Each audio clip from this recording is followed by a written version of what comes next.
Bonsoir à toutes et à tous, merci d'avoir fait le déplacement jusqu'ici. Ce qui nous préoccupe ce soir, c'est la première, ça ne sera pas la dernière, car vous allez vite vous apercevoir qu'on n'est qu'au début d'une négociation.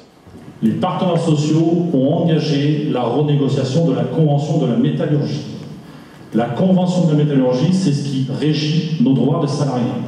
Vous verrez très vite que les sujets qui vont être adressés dans cette négociation impacteront tout votre environnement social à l'usine et pourraient jusqu'à, d'ici 2 ans, 3 ans, faire que nous soyons amenés à renégocier des accords sociétés. On a lancé un sondage. Les négociations en cours dans la nouvelle convention collective de la métallurgie pourraient conduire à une refonte complète du système de classification. Tous les postes pourraient être placés sur la base de la nouvelle grille. Selon vous, cette révolution pourrait impacter ma rémunération, engendrer une dégradation de mon poste. Quel pourrait être l'impact de la négociation sur le temps de travail? Augmentation du nombre de jours annuels de travail pour les forfaits jours, puis perte ou révision des jours de congé d'ancienneté. Pensez-vous que cette négociation, si elle arrivait à terme, serait de nature à remettre en cause les accords d'entreprise? Oui. Les réformes du Code du travail, engendrées notamment par la fusion des DP, CE, HCT, sont lancées. J'en attends. Des instances représentatives du personnel plus professionnelles et plus compétentes. Un meilleur dialogue social entre mes représentants et la direction. Une dégradation de la protection de mon statut de salarié. Tant qu'on est là, que ce soit un CSE, un DP, un CE, il y a des mandatés. Ils sont là pour vous renseigner au quotidien, ils sont là pour vous défendre, donc il n'y a pas de raison de se faire plus de soucis après qu'avant. On attaque la négociation.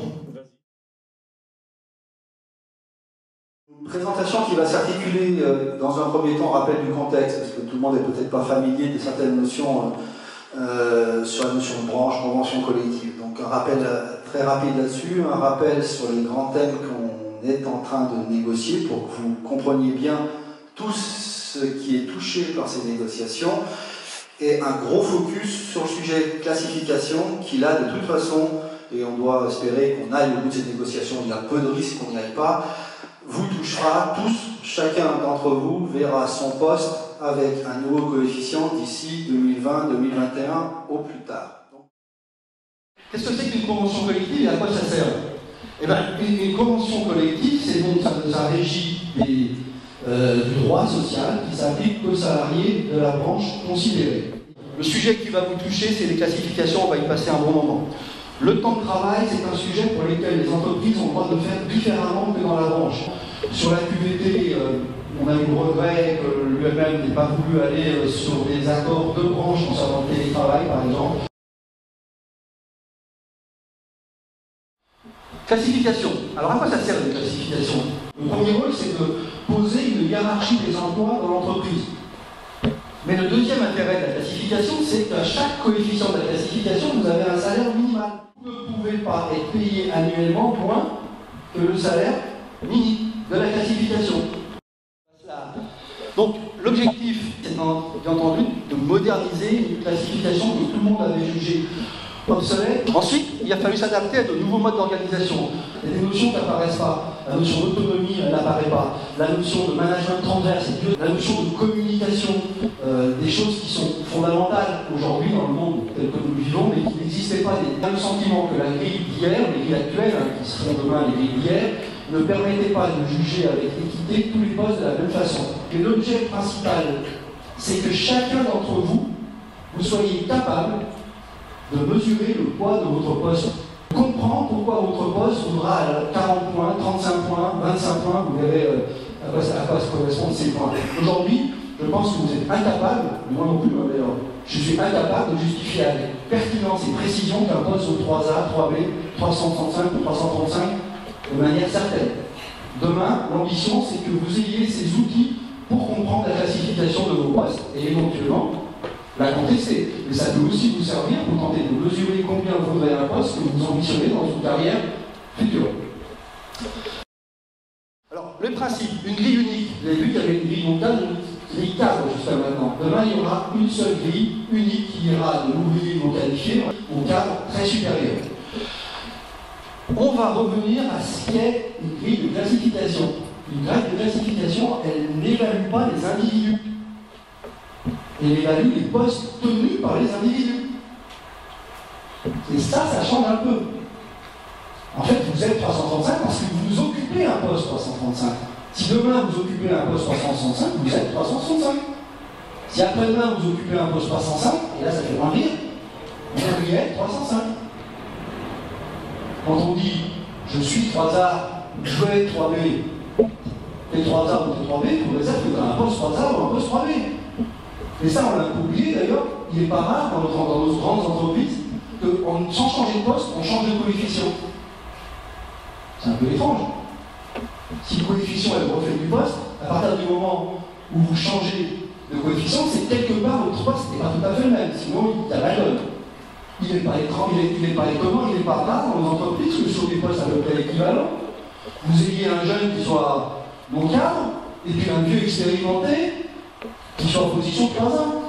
Puis le jeune ne comprend pas, il dit mais moi je fais le même job que le cadre, après je suis même bien meilleur que lui sur le sujet informatique et j'ai un coefficient bien plus faible. Pas très juste. Si on applique une règle, si on revient à l'essence même des classifications, même poste, même coefficient.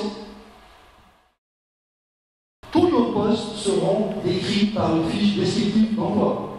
Cette fiche de poste, elle sera remise à jour chaque fois que le poste évolue. Et ce poste, cette fiche de poste rédigée, sera évaluée sur la base de 6 critères que je vais vous détailler. Ces 6 critères étant gradués sur une échelle de 1 à 10. Fiche descriptive d'emploi obligatoire. Mais c'est la base de l'évaluation de votre poste demain. Et ça s'appliquera dans toutes les entreprises de la métallurgie, il n'y aura pas de possibilité de déroger. Donc chacune des entreprises de la métallurgie devra décrire chacun des postes de chacun des salariés de l'entreprise. Vous, en tant que salarié, on serait consulté sur la fiche de poste, la fiche descriptive de poste. Vous avez intérêt à être assez attentif sur ce qui est écrit et vous assurez que la fiche de poste décrit bien ce que vous faites.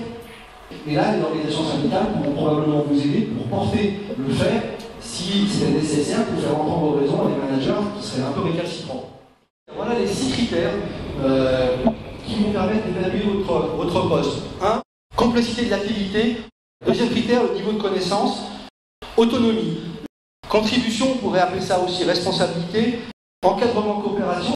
Et enfin, le dernier point, c'est la communication. Donc voilà ce que sera la grille de demain. Vous avez vu, on s'est dit, la cotation, elle donne un résultat entre 6 points et 60 points. Ça faisait 55 coefficients potentiels, ça semblait beaucoup trop.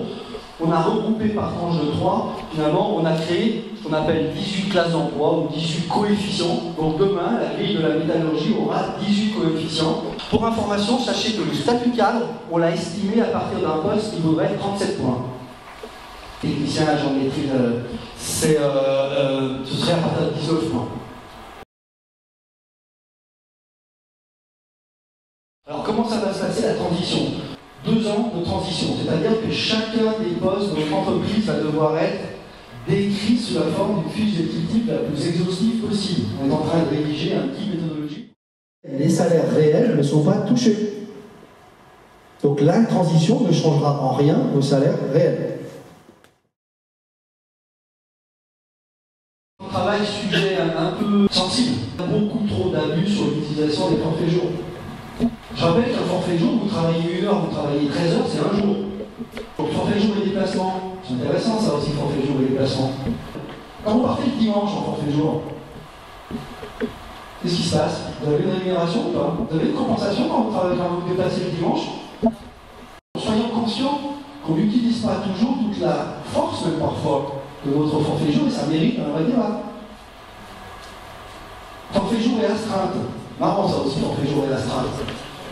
Dans le texte qui est en débat, on a réussi à obtenir qu'il y ait une affirmation, c'est que le forfait jour et astreinte, c'est possible, mais sous réserve que ce ne soit pas de manière trop fréquente.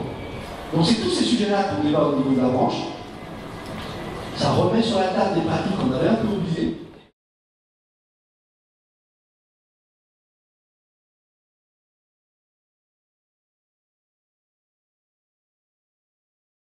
Je comprends l'interrogation.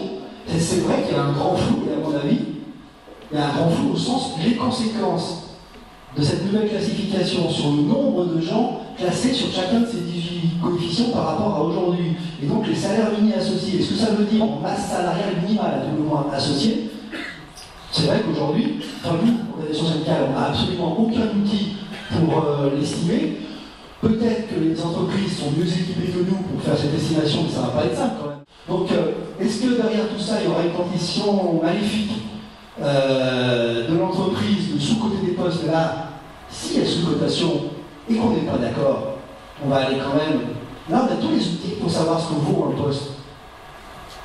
Parce que notre interprétation, notre évaluation, nous, organisation syndicale, on sera capable d'évaluer un poste. Mais là, il va y avoir matière à fort débat. Et peut-être que dans ce cas-là, il faudra peut-être de manière récurrente aller voir le juge.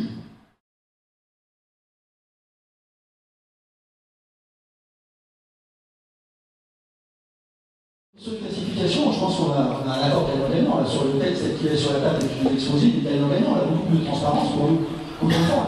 Aujourd'hui, si je veux aller t'aider pour justifier que ton poste vaut 3A, 3B, 365, vu la complexité des définitions et parfois même leur côté un peu obsolète, c'est assez difficile de le justifier. Tandis que demain, je pense qu'on aura une transparence plus forte, et alors tu auras cette grille, elle sera affichée, tu auras ton ordinateur, tu seras même capable de regarder si le poste que tu occupes vaut vraiment ce qu'on te dit.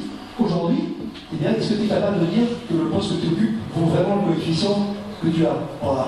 Je ne crois plus en même temps, c'est pareil pour moi, je suis incapable de le faire. Je pense que demain, il y aura plus de transparence.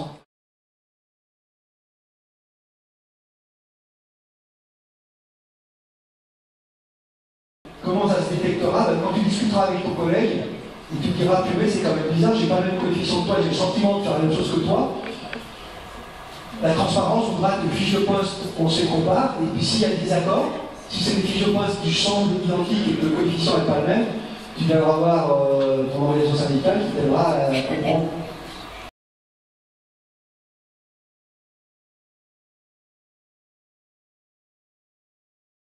Sur un sujet comme celui-là, il faut que des deux côtés, il y ait une adhésion quelque part. Vu l'ampleur de la transformation annoncée, il est clair que l'UMM recherche la signature de toutes les OS. Et donc le contre-pouvoir il est là. Si l'UMM peut caresser l'espoir d'arriver in fine, au bout du bout ici, là, à la fin, dans un an et demi, un texte qui soit signable, il faut bien qu'ils prennent en compte ce qu'on leur dit, nous, et les autres. On reproduira cette expérience d'ici un certain nombre de semaines, plutôt de mois, au fur et à mesure qu'on avancera dans les négos, d'accord?